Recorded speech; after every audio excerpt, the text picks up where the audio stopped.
What's happening, Wargamers? Welcome to the After Action Report. Cabal versus Defenders. And boy, howdy, did I get my teeth kicked in. Yeah. Oh my goodness.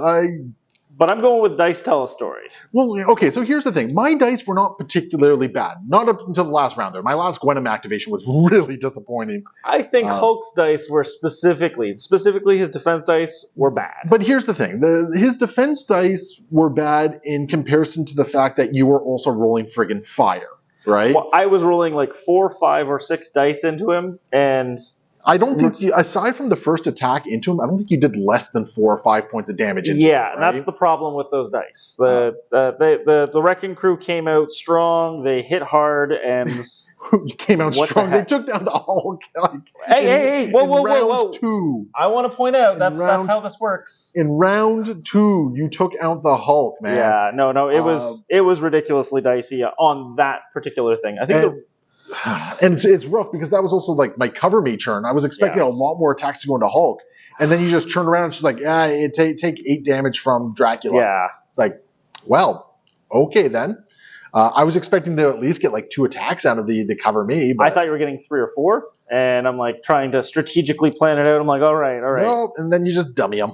Yeah, and that was a huge linchpin right there. Like that was a really hard one to come back for. Yeah. And unfortunately, at that point, I kind of got tilted. So when it came around to Honey Badger and doing her job, I totally missed the ball over here because I could have protected Gwenham from being thrown into magic. Yeah. And my play was like, I'm going to roll my 6 dice attack into the situation. If Honey Badger's taking this hit, hopefully she's down from that. Cool. But that's exactly what I'm cool with that too, because then Gwenham is saved and then doesn't get thrown into magic, and then magic has a reverse pierce against a 4-die mystic attack, so I feel pretty good about that particular instance. Yep. Like 4 dice, reverse pierce, all that sort of stuff. But not only that, but then Gwenham also has the power to punch back into the Wrecking Crew, which maybe stops the beam. And so, unfortunately, that I got tilted and I missed that particular play. Because that's the other thing. If Honey Badger lives, she also has the power to take another punch. Well, and that's kind of your whole list, right? You have lots of like retaliatory things where you get to throw things around. You kind of control the flow of the attacks. Yeah, and I completely dropped the ball on that situation there. That was a game-changing thing, and I fully own that was on me. Like that was my bad thing. And Troop, being the gentleman that he is, he's like, do you just want to like delete that clip and redo it? I'm like, nah, I made the mistake. Yeah, it's brutal when you have a mistake like that because you're sitting there like, oh man, this game is totally should be like this, or at least I have a chance on this stuff.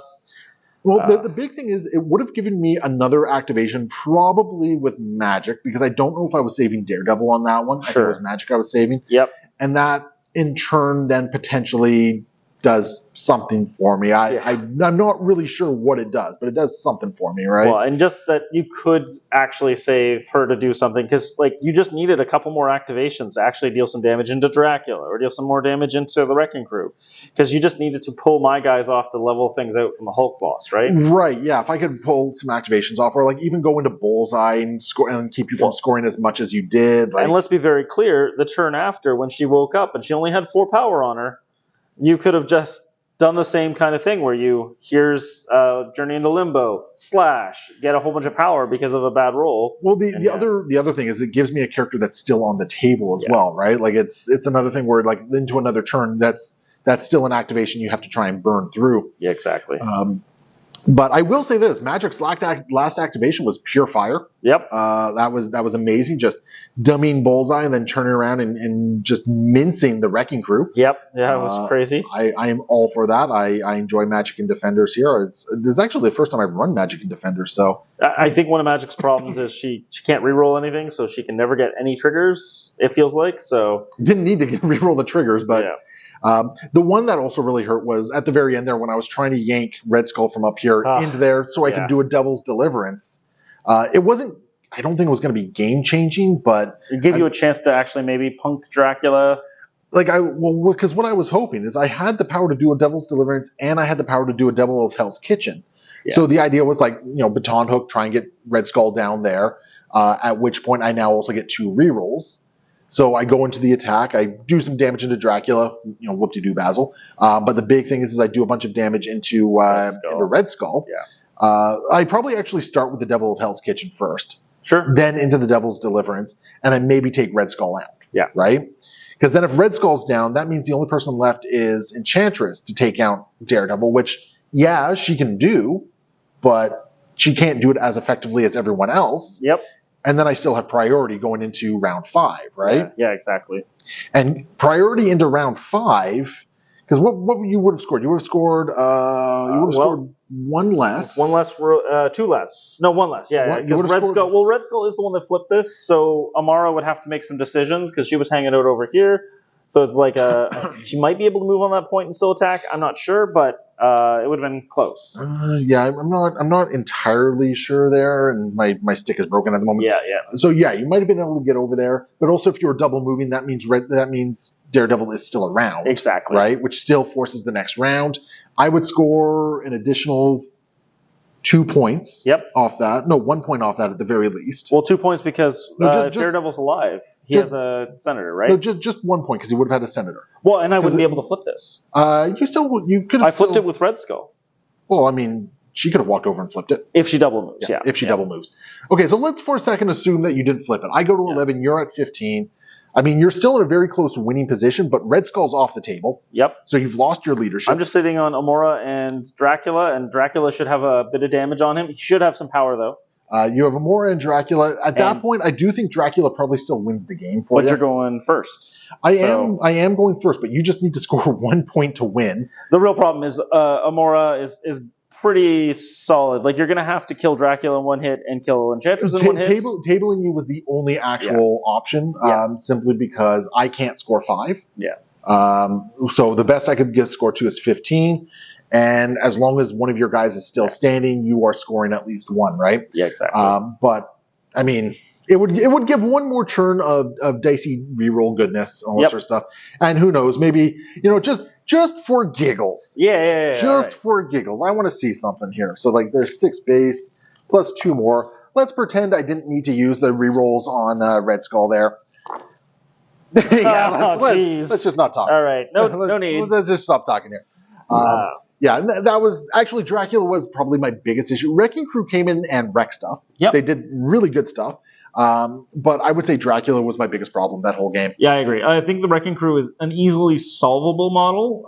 It's insolvable in that you just hit it with damage and he stops doing stuff. Whereas Dracula definitely, did you hit him? You didn't do a good enough job killing him, slash. Yeah, like Dracula is a super powerful 5. I do personally think Dracula might be a little bit problematic. I think he's a little tunes. I liked the idea of sending him up against the Hulk because I think that the Hulk's a nice kaiju to kind of balance that out. But today that was not the case. I mean, and that's also the other part of the story right there. If Hulk even had one more activation, because if Hulk had one more activation, he had full power. Yeah.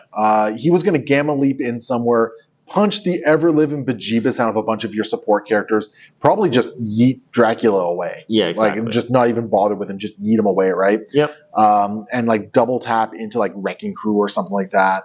That would have been game-changing right there, just having an extra little bit of oomph in that particular instance, which would have been absolutely massive for me. Yeah, and that swing would have been perfect, right? So. Yeah, but unfortunately, Hulk decided to just not roll defense dice, and you just went hog wild into him. Like that was rough. Yeah, and we did talk about it early in the game that you're like, I kind of sent him up into the middle. He was going to take a bunch of damage. I was hoping to be okay, but yeah, he wasn't expecting to get 10 damage off of the Wrecking Crew. Yeah, by the end of the first round, he had taken 12 points of damage. Bullseye helps. Which was just insane. Yeah. And that was way more than I thought. Okay, maybe he'll come out with 8 points of damage or something like that. But no, like 12 points of damage. Just it was enough. And the Wrecking Crew definitely overperformed, and I loved it. They performed extremely well. Yeah. Gwenum unfortunately didn't quite perform as well as I wanted her to, which sucks. Yeah. My own stupidity on Honey Badger there. Daredevil and Magic though, they showed up for me for the most part. I think. Yeah. And then your team, I mean, we can't really speak for Enchantress. She didn't really do much. She rolled 5 defense dice several times and then kind of crapped the bed with those 5 dice. But everyone else on your team did work. Exactly. Which is really cool. Although Red Skull failed to take out Daredevil, which was good for me. He gave my team like 20 power. It's fine. Oh, yeah. That was the other thing. Like, you got so much extra power kicking around on things that it was just insane. It feels good. Yeah, no, I can see that. Well, anyway, there we go. Defenders versus Cabal with a Cabal win. Hopefully you guys enjoyed it, and we will see you next time. Happy wargaming.